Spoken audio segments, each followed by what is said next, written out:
Orang yang akan diberkati Tuhan di tahun 2024, mereka yang menghormati Tuhan dan yang mengandalkan Tuhan.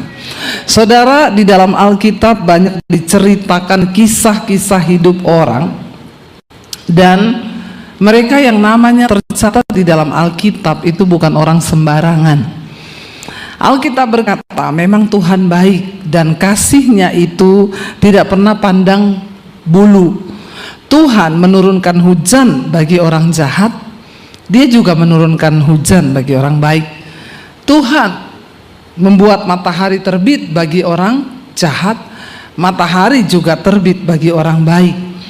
Tapi saya percaya kita tidak mau menjadi Kristen yang hanya mau menikmati matahari dan hujan saja seperti banyak orang lainnya. Amin.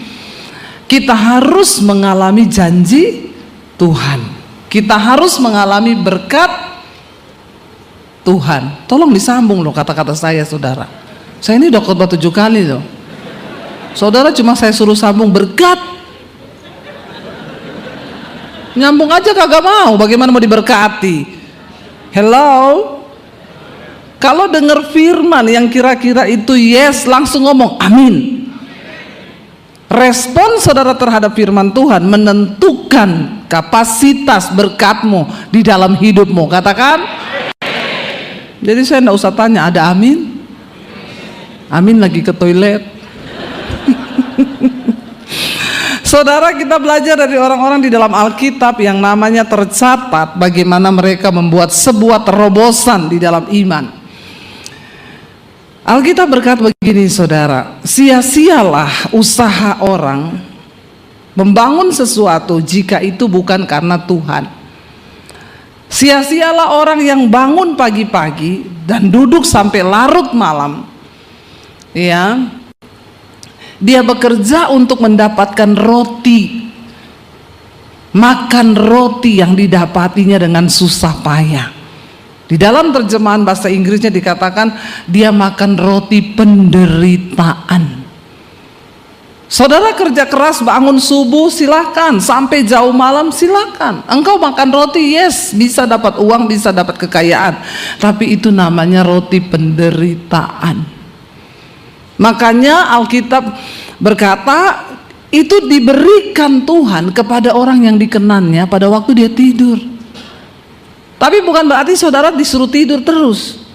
Namun orang benar tidur pun diberkati, apalagi kerja semakin orang yang mengandalkan Tuhan tidak akan pernah ditinggalkan Tuhan. Ya, saya tidak mau makan roti penderitaan, saudara. Makanya ada orang konseling, Bu Debi, saya ini nggak tahu kenapa, saya kerja Bu, malam jadi siang, siang jadi malam. Saya bilang, kamu tinggalnya salah benua.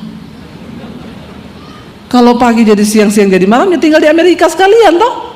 Biar benar pertukaran waktunya kan 24 jam.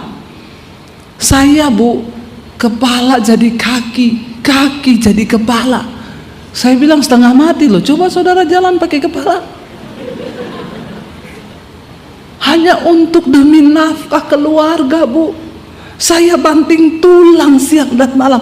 Tulang dibanting-banting, saudara. Bayangkan loh, kita tulang aja ya ketutuk siti loh, sakit enggak? Apalagi kalau tulang di patah enggak? Begitulah gambaran orang yang bekerja banting tulang tanpa mengandalkan Tuhan. Kau dapat roti, dapat. Mungkin rotimu banyak kau dapat, tapi itu namanya roti penderitaan. Jadi rotinya banyak, keluarganya hancur, rumah tangganya ribut terus. Ada di sini yang tiap hari ribut terus? Jangan angkat tangan. Jangan. Nanti Pak Sem datangi saudara, dibawa di kolam baptisan, dicemplungi 20 menit ya Pak. Biar buka mata langsung di rumah Bapa di surga. Toh? Saudara, tapi orang yang mengandalkan Tuhan disertai diberkati Tuhan. Salah satu kisah di dalam Alkitab yaitu seorang raja yang bernama Hizkia. Apa yang saudara tahu dari kisahnya Raja Hizkia? Angkat tangan. Yang tahu dapat sepeda di bawah. Siapa yang tahu Raja Hizkia itu yang lulus sekolah minggu berapa banyak?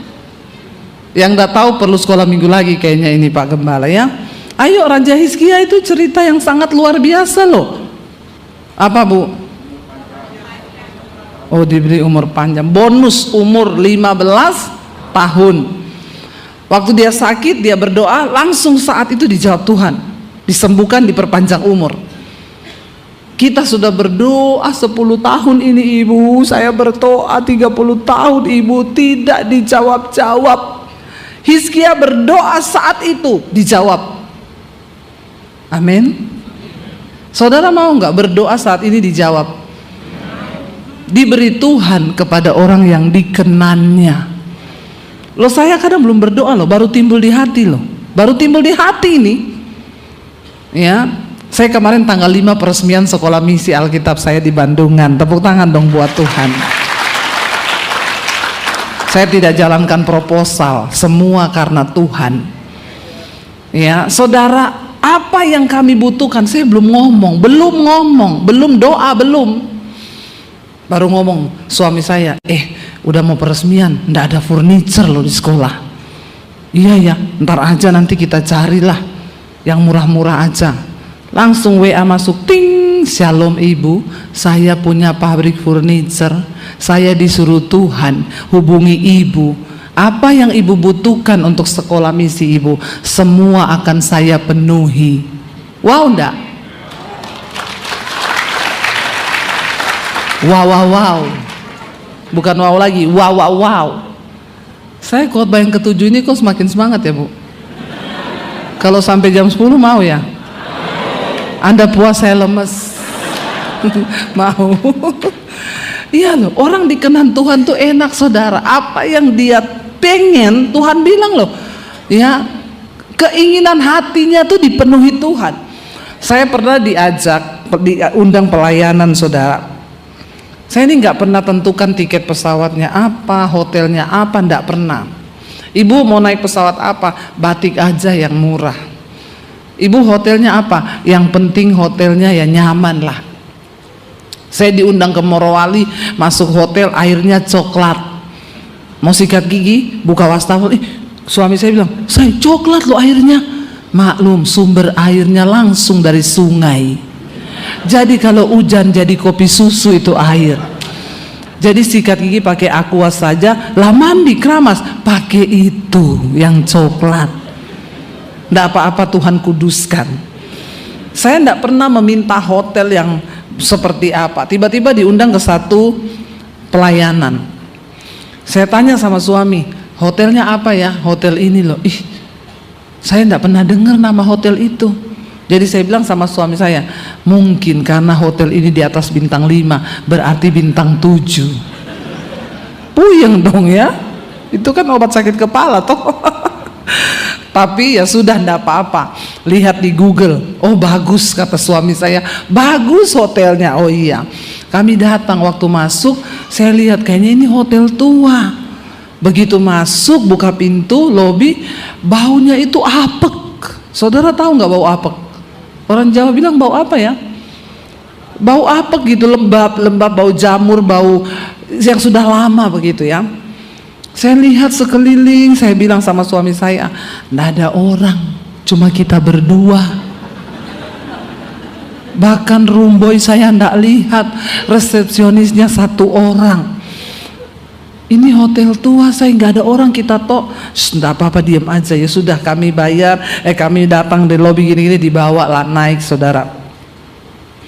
Sampai di atas buka kamar, karpetnya karpet jadul, semuanya tua. Terus waktu saya lihat bed covernya warnanya kuning, bukan karena memang warna krem, tapi putih yang sudah menuju ke kuning karena kelamaan. Bukan hanya itu spraynya sudah sobek-sobek, bed covernya sudah sobek kayak dimakan rayap. Waktu buka bed covernya mau tidur, kutu busuk banyak. Saya bilang sama suami, aku ndak bisa tidur di hotel ini. Pertama, kayaknya seluruh hotel cuma kita tamunya. Kau lihat ke bawah itu kolam renang, ndak ada orang satupun. Suami saya bilang, oh ini ndak ada orang nih. Agak-agak singgup bagaimana itu hotel. Saya bilang yang kedua, kenapa saya ndak mau tidur sini? Banyak kutu busuk yang ada. Kita nggak jadi pelayanan, garuk-garuk semua ini, bentol-bentol digigit kutu busuk. Saya bersin-bersin itu bau karpet yang sudah apa. Saya bilang sama suami, kita pindah hotel. Suami saya bilang, oh tapi gimana ya, oh tidak enak juga, ntar dipikir kita ini pendeta minta-minta pindah hotel. Gini aja kita cari hotel dekat sini. Di sekitar situ banyak hotel yang ada nama, harganya sama, bukan soal mahal, tapi kan hotel yang hidup. Ini kan hotel mati, tidak ada orang. Tidak ada orang, saudara. Akhirnya saya bilang sama suami saya, ya sudah, kita cari aja yuk hotel lain. Nggak usah ngomong ke panitianya. Nanti kita diantar pulang kan ke sini, kita naik Grab. Jangan tertawa, ini saya pergumulan loh saudara. Susah ya, serba salah jadi hamba Tuhan itu. Kita naik Grab pergi ke hotel yang kita bayar sendiri. Nanti kita tanya dia, besok kami dijemput jam berapa ya, kita naik Grab lagi ke situ. Loh kan saya cukup berhikmat toh. Nggak apa-apa, kami bayar sendiri nggak apa-apa, tapi nggak banyak kutu busuk. Terus suami saya bilang, tapi gimana ya kalau ketahuan nggak enak gini-gini. Saya bilang, oh Tuhan tolonglah saya ini. Tiba-tiba telepon masuk, titrit, Shalom Ibu Debbie lagi ada di kota ini. Iya Pak, bener Bu, besok mama saya ulang tahun. Ibu, jadi keluarga kami ini semua ngumpul di sini di hotel ini. Ibu tinggal di hotel mana? Saya tinggal di hotel ini Pak. Astaga, kok Ibu ditidurkan di situ? Kenapa Pak? Itu hotel panas Bu. Maksudnya? Ya pokoknya itu hotel panas. Saya bookingin Ibu sekarang juga hotel, nggak tanggung-tanggung, bintang 5. Ini kan bintang 7. Nggak usah tepuk tangan, emang enak. Saudara, saya bookingin Ibu hotel di hotel kami. Sekarang dia foto, cekrek kuncinya. Ini ya Bu, nomor kamarnya. Ibu pindah supaya kami juga bisa ngobrol satu keluarga. Besok kita berdoa buat mama saya. Jadi puji Tuhan, saya kan jadi ada alasan sama orang yang undang. Saya bacain aja chattingannya, tapi yang ada, aduh Ibu kok di situ, enggak saya kasih baca, saya hapus. Saudara, itu saya lihat Tuhan bekerja loh, iya enggak? Saya tuh bingung mau bagaimana ya Tuhan. Niat saya ini bukan pilih-pilih hotel, bukan, tapi aduh, saudara mau enggak doa langsung dijawab? Bahkan belum doa sudah dijawab. Aduh, saya kalau mau cerita yang Tuhan buat itu aneh-aneh saudara, aneh-aneh. Lalu kami beli rumah di Solo ya. Itu saya diajak pergi ke perumahan itu. Lalu suami saya bilang, teman saya ajak, ayo kita lihat yang di developer lagi bangun. Saya bilang sama suami saya, jangan beli yang lagi bangun baru, mahal. Kita cari yang di lokasinya sama tapi rumah second, jadi itu lebih murah harganya. Terus kita jalan-jalan keliling, berhentilah di satu rumah di pojok. Saya bilang sama suami, berhenti di situ loh, di pojok itu loh.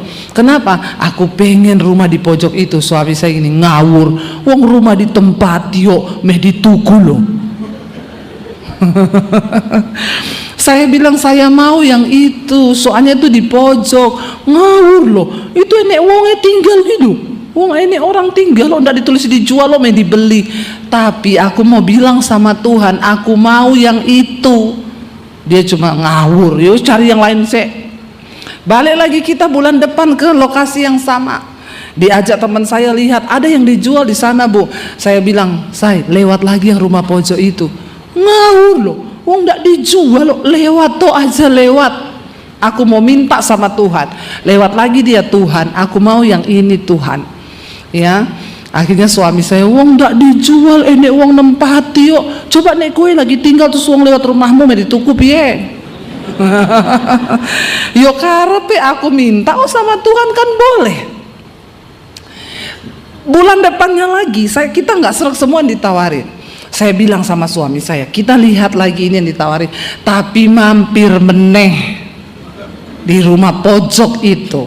Aku minta sama Tuhan, balik kita saudara, sudah lihat ndak sreg, putar-putar masuk lebih dalam lagi ke rumah pojok itu. Suami saya bilang, lawang rumah ditempati di tuku, kita lewat ditulisi dijual.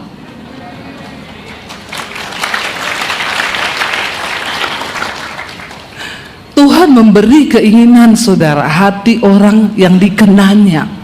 Saya bilang, loh dijual, telepon. Mbak, itu dijual ya? Iya betul, orangnya lagi butuh uang karena terlilit utang di bank. Mintanya berapa? Sekian. Saya tawar sekian, boleh nggak? Saya tanya ya Bu, iya. Bu, boleh Bu. Boleh nih. Akhirnya ya udah Mbak, kita kapan ketemu ya? Saya di Jakarta soalnya nanti saya balik lagi gini. Iya oke Ibu DP aja. Besoknya saya telepon, Mbak saya mau DP, transfernya kemana? Bu sorry, ndak jadi dijual. Hampir mujizat terjadi, ndak jadi. Kenapa? Dia sudah ditolong adiknya, utangnya di bank sudah dibayar lunas. Jadi dia sekarang udah ndak butuh uang. Saya bulan depan ke sana lagi, saya bilang suami, mampir di rumah pojok. Suami saya bilang, orang ndak dijual udah nggak jadi, mampir. Bener, tidak ada lagi tulisan dijual. Saya bilang, tapi aku minta itu sama Tuhan. Kami bolak-balik berbulan-bulan, lihat saudara, tidak ada yang seret. Akhirnya saya tanya sama security, mas tahu yang punya rumah di pojok itu dijual toh? Dulu Bu, sekarang sudah tidak.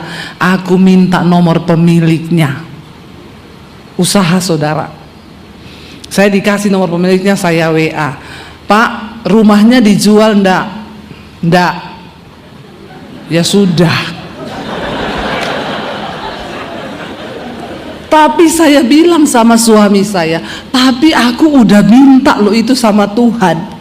Lawang ndak jadi dijual lo gini. Aku minta sama Tuhan. Sudah, akhirnya kita pulang ke Jakarta. Nggak lama kemudian bapaknya bilang, Bu serius ndak?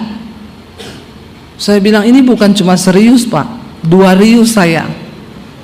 Jadi gimana, harganya berapa? Sekian. Tinggi banget sama yang ditawari pertama. Dia ternyata sengaja saudara, karena dia tahu ada orang yang tanya, Pak ketinggian Pak. Ya sudah, kalau ibu ndak mau, wong saya ndak butuh uang. Oh ya udah. Tapi saya bilang, Tuhan aku minta. Saya tawar dia nggak mau turun, saya tawar dia nggak mau turun. Ya sudah, berbulan-bulan saya biarkan. Satu kali kami lagi perjalanan ke Solo naik mobil, saya bilang sama suami saya, kalau bapaknya itu minta sekian, dia turunin sedikit aja di tengah-tengah, saya mau tak bayar rumah itu. Tiba-tiba lagi di jalan, habis saya ngomong gitu, HP saya bunyi, ting. Saya lihat, bapak yang punya rumah, Bu mau nggak sekian? Pak, siang ini kita ketemu di notaris. Sekarang rumah itu jadi milik saya. Saudara, Tuhan itu ya benar ada, Tuhan nyata. Tapi asal kita mau hidup berkenan kepada Dia. Coba kita baca bersama. Buka 2 Raja-Raja pasal yang ke-18 ayat yang pertama. 2 Raja-Raja 18 ayat yang pertama, ini tentang kisah Raja Hizkia saudara. Hizkia itu berdoa minta supaya dia disembuhkan dan diberi umur panjang. Tuhan tambah, dikasih bonus ya. 2 Raja-Raja 18 ayat yang pertama, baca bersama 1, 2, 3. Ya, maka dikatakan di sana apa? Dalam tahun ketiga zaman Hosea bin Ela Raja Israel, Hizkia anak Ahaz Raja Yehuda menjadi raja. Ia berumur 25 tahun pada waktu ia menjadi raja, dan 29 tahun lamanya ia memerintah di Yerusalem. Nama ibunya ialah Abi, anak Zakaria. 3. Ia melakukan apa yang benar di mata Tuhan, tepat seperti yang dilakukan Daud bapa leluhurnya. Dialah yang menjauhkan bukit-bukit pengorbanan dan yang meremukkan tugu-tugu berhala, yang menebang tiang-tiang berhala, dan yang menghancurkan ular tembaga yang dibuat Musa. Sebab sampai pada masa itu orang Israel masih membakar korban bagi ular itu, dan namanya disebut Nehustan. Ayat 5, ia percaya kepada Tuhan Allah Israel, dan di antara semua raja-raja Yehuda, baik yang sesudah dia maupun yang sebelumnya, tidak ada lagi yang sama seperti dia. Ia berpaut kepada Tuhan, tidak menyimpang daripada mengikuti dia. Ia berpegang pada perintah-perintah Tuhan yang telah diperintahkannya kepada Musa. Maka Tuhan menyertai dia kemanapun juga ia berperang. Ia beruntung. Ia memberontak kepada Raja Asyur dan tidak lagi taat kepadanya. Saudara, Hizkia diangkat menjadi raja menggantikan ayahnya Ahaz. Ahaz adalah raja yang jahat di mata Tuhan. Kisah dari semua raja Israel selalu kalau dikatakan, lalu Ahaz menjadi raja atas bangsa Israel, dia melakukan apa yang jahat di mata Tuhan. Lalu Hizkia menjadi raja atas Yehuda, dia melakukan apa yang benar di mata Tuhan. Jadi yang tercatat di Alkitab hanya dua, yang jahat dan yang benar. Kalau sekarang Tuhan mencatat nama kita, kira-kira yang jahat atau yang benar? Insya Allah hanya Tuhan yang tahu. Ya, bagian kita mari berusaha melakukan yang terbaik. Kenapa Hizkia doanya didengar Tuhan, saudara? Waktu dia naik menjadi raja, dia melakukan apa yang benar. Pertama-tama yang dia lakukan adalah apa, saudara? Dia merobohkan tugu-tugu berhala yang dibangun oleh bapaknya. Raja Ahaz ini jahat, sehingga saudara, Raja Ahaz ketika mendapat ancaman dari negara-negara sekitarnya, dia tidak lari kepada Tuhan. Dia datang kepada Raja Asyur, dia minta pertolongan kepada Raja Asyur.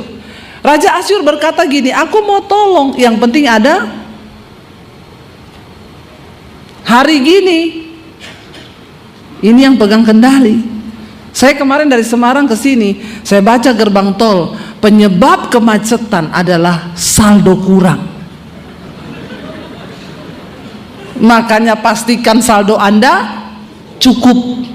Karena ternyata kalau saldo kurang bikin apanya yang macet? Semua. Rumah tangga macet kalau saldo kurang. Ya enggak ibu-ibu? Langsung iya. Ya, ada ibu-ibu bilang sama suaminya, rumah tangga tetangga kita yang kanan itu loh. Kenapa? Seperti hari Valentine, tiap hari sayang-sayangan. Yang sebelah kiri seperti hari Imlek, tiap hari istrinya dikasih angpau. Terus suaminya tanya, kalau kita seperti hari buruh. Aku nih kerja paksa, gaji kurang, kalau demo dipecat. Jadi rumah tangga saudara seperti hari apa? Kalau saya dengan suami seperti hari Natal, penuh damai sejahtera dan sukacita. Amin. Iya, kalau saldo kurang maka macet. Ya, ini Raja Ahaz, karena dia takut kepada ancaman raja bangsa-bangsa lain, dia datang kepada Asyur, bukannya datang kepada Tuhan, datang kepada Asyur. Akhirnya Raja Asyur bilang, oke, kamu tak jaga, tak lindungi, tapi setiap tahun mereka harus memberi upeti kepada Raja Asyur. Itu strategi, saudara, agar dia bisa mengambil kekayaan. Lalu saudara, karena sudah mulai berkurang emas yang diminta, perak yang diminta oleh Raja Asyur, Raja Ahaz mengambil emas dan perak dari rumah Tuhan. Bayangkan, orang itu kalau pengen rasa aman, dia menghalalkan segala cara demi rasa aman. Loh, padahal kan belum tentu juga ada musuh, tapi dia sudah minta perlindungan, sementara dia ditekan. Apalagi kalau sudah mendekati jatuh tempo, dia ditelepon Raja Asyur, siap ya, akhir bulan ini anak buahku datang, kamu tambah upetimu, kalau enggak aku enggak jaga kamu. Hidup seperti gitu enak enggak, saudara? Jangan pernah menaruh pengharapanmu kepada sesuatu yang lain selain kepada Tuhan.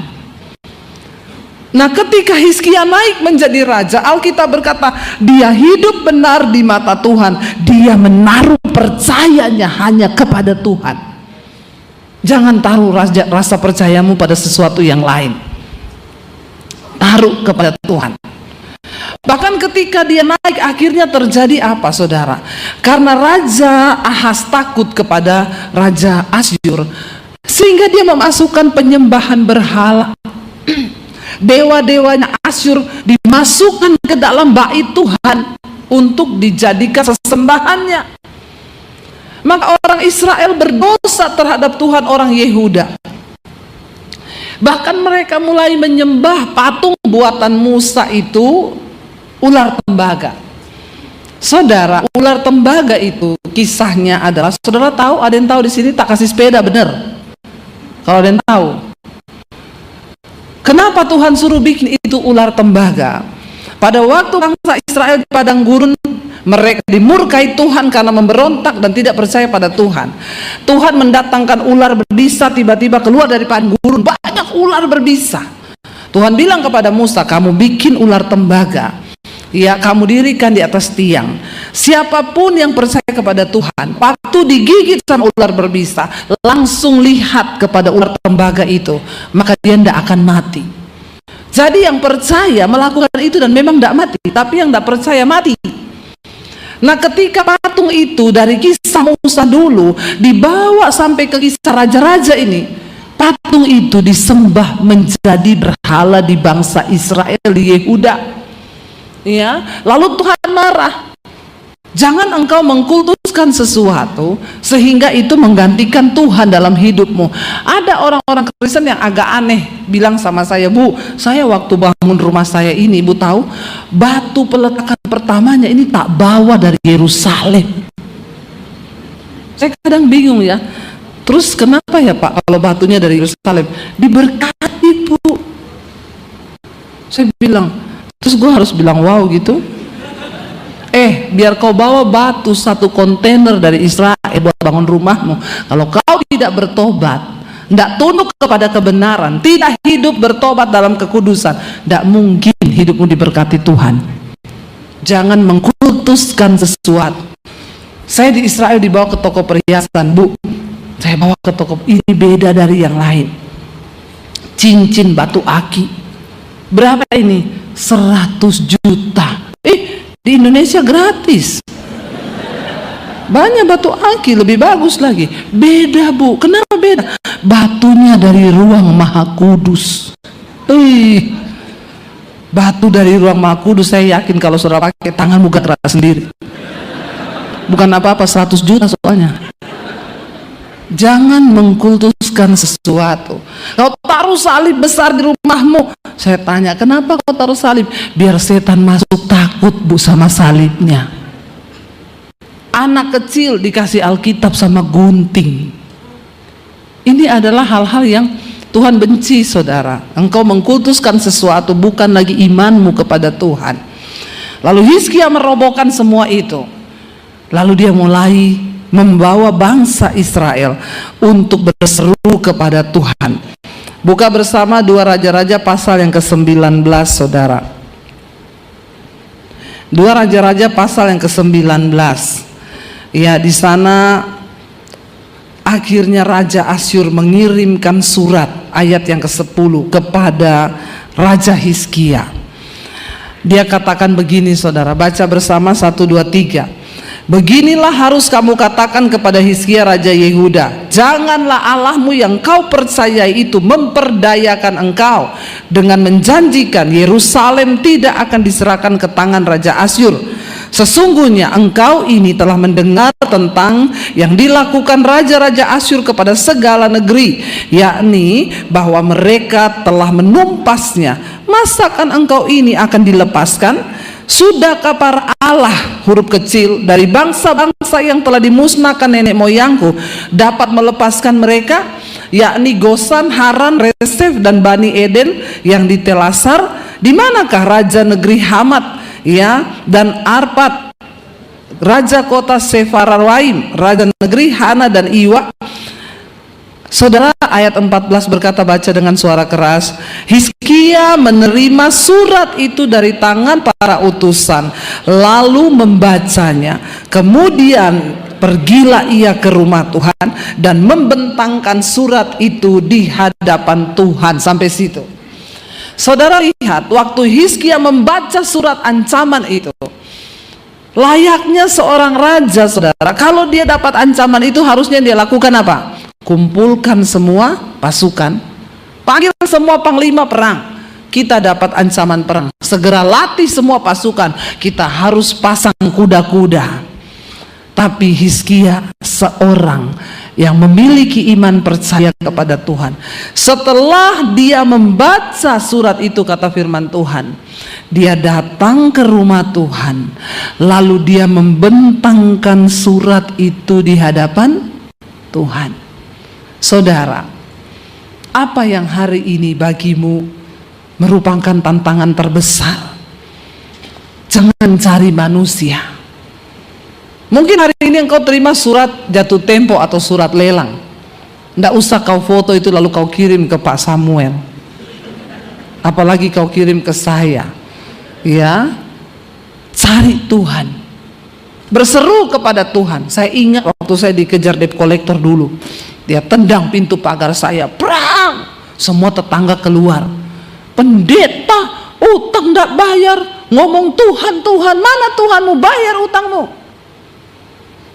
Saya masih ingat namanya Victor.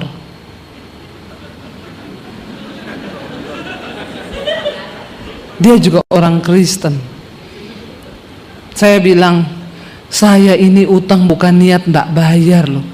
Saya mau bayar, tapi memang keadaannya saya lagi tidak bisa bayar. Saya bilang, kamu tuh bertobat. Jangan kerja jadi debt collector yang tendang-tendang pagar orang, mengancam orang. Bu, ibu kasih saya kerjaan. Saya bilang, orang seutang saya yang gak bisa saya bayar, apalagi gaji buat kamu.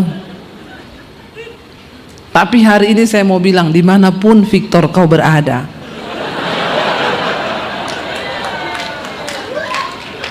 Tuhanku itu hidup. Hari ini saya mau bilang kepada kau Victor, kalau kau ketemu saya tak kasih kau uang, tapi kau harus bertobat. Iya saudara, ya, saya pernah mengalami. Akhirnya saya dan suami, saya tidak telepon mertua, saya tidak telepon ipar saya tidak telepon teman saya orang kaya. Kami menghitung semua utang-utang kami. Saya bilang sama suami saya, ini waktunya kita minta Tuhan ikut bekerja. Mungkin selama ini kita tidak pernah minta Tuhan bekerja, karena ini di luar batas kemampuan kita. Dan memang apapun, tidak ada kekuatan apa-apa dari manusia. Bahkan napas ini loh, dari Tuhan, tidak boleh sombong. Amin. Akhirnya kami membentangkan, kami hitung utang kami total 80 juta. Ini 13 tahun lalu.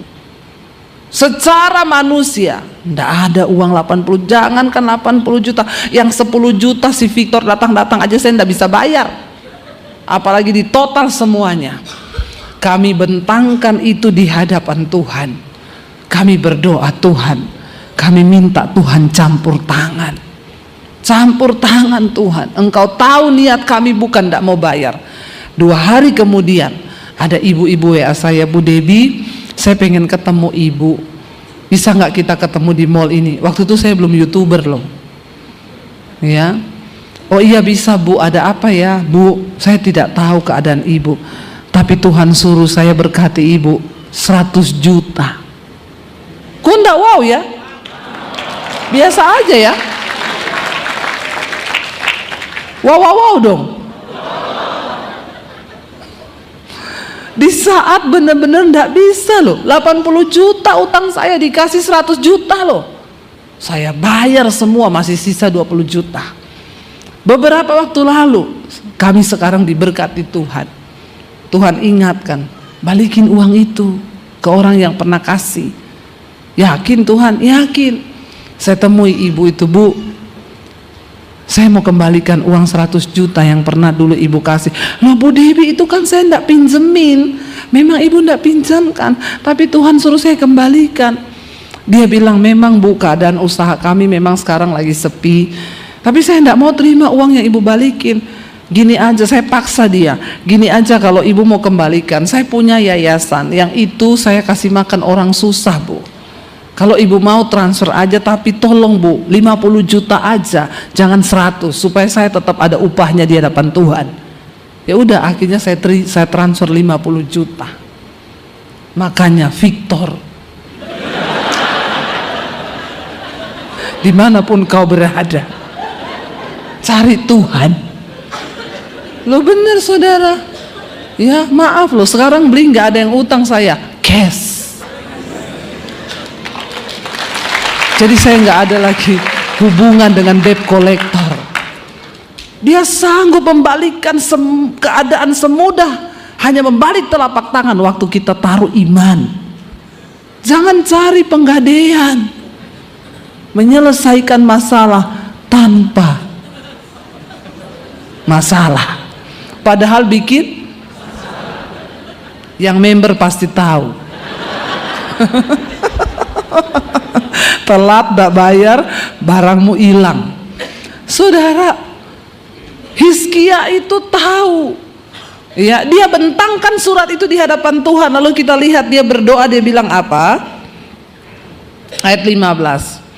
Hizkia berdoa di hadapan Tuhan dan dengan berkata, ya Tuhan Allah Israel yang bertahta di atas kerubim, hanya Engkau sendirilah Allah segala kerajaan di bumi. Engkaulah yang menjadikan langit dan bumi. Sendengkanlah telingamu ya Tuhan, dan dengarlah, bukalah matamu ya Tuhan, dan lihatlah, dengarlah perkataan Sanherib yang telah dikirimnya untuk mengaibkan Allah yang hidup.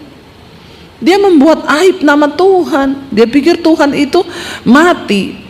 Ayat 17, ya Tuhan, Hizkia berdoa ini sambil menangis pasti, karena dia ketakutan juga.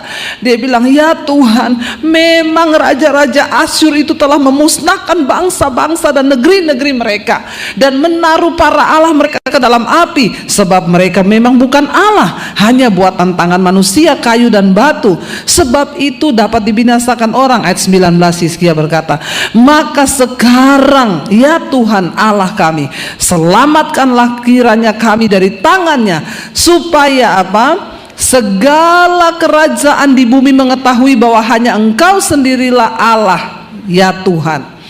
20. Lalu Yesaya bin Amos menyuruh orang kepada Hizkia mengatakan, beginilah firman Tuhan Allah Israel.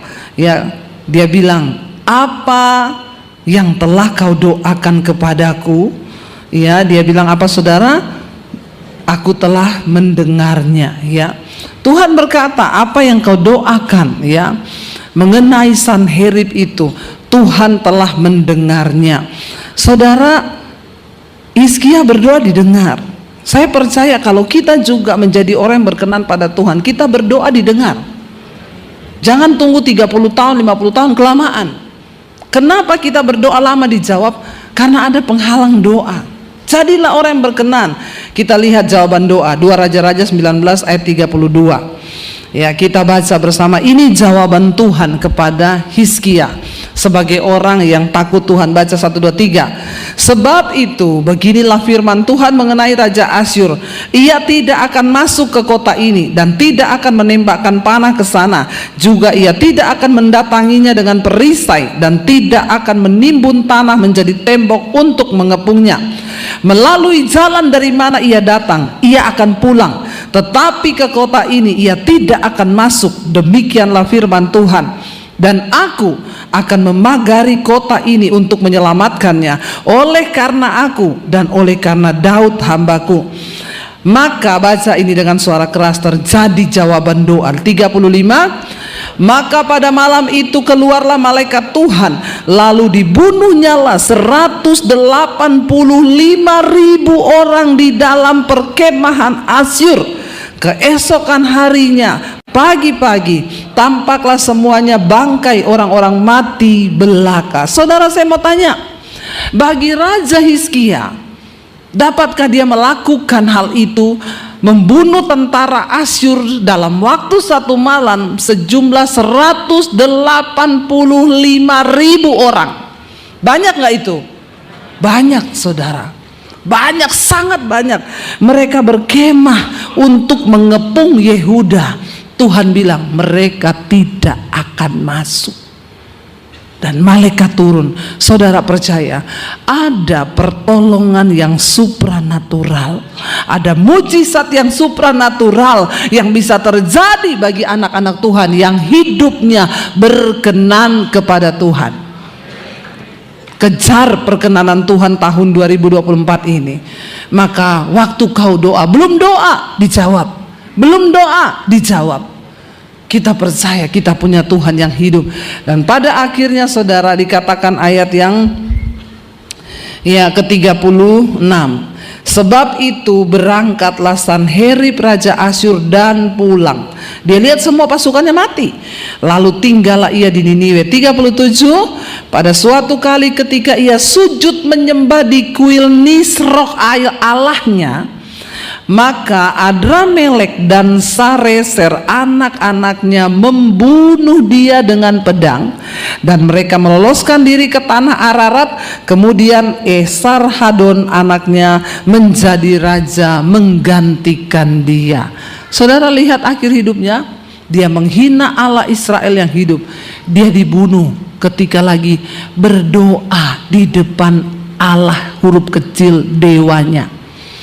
Dan Tuhan perlihatkan bahwa sesungguhnya Allahmu yang tidak bisa bikin apa-apa terhadap kau. Saudara, tidak ada perkara yang mustahil bagi Tuhan. Waktu kita sungguh-sungguh percaya kepada Tuhan, Tuhan itu sanggup melakukan segala perkara. Amin saudara. Kita bangkit berdiri bersama. Saya minta tadi kunci lagu yang terakhir. Saudara, apa yang menurutmu di tahun ini menjadi sebuah penghalang yang begitu besar? Mungkin hari ini engkau berkata, aku tidak berdaya Tuhan. Datang di hadirat Tuhan, bentangkan semua itu di hadapan Tuhan, dan katakan, aku mau hidup berpaut kepada Engkau, supaya Engkau mendengarkan setiap doa dan seruan kami ya Tuhan. Jangan mau menjadi Kristen yang biasa-biasa saudara. Masuk dalam terobosan iman hari-hari ini, supaya hidup kita memuliakan nama Tuhan. Engkau yang berharap pada Tuhan, sekali lagi angkat tanganmu dan katakan di hadapan Tuhan.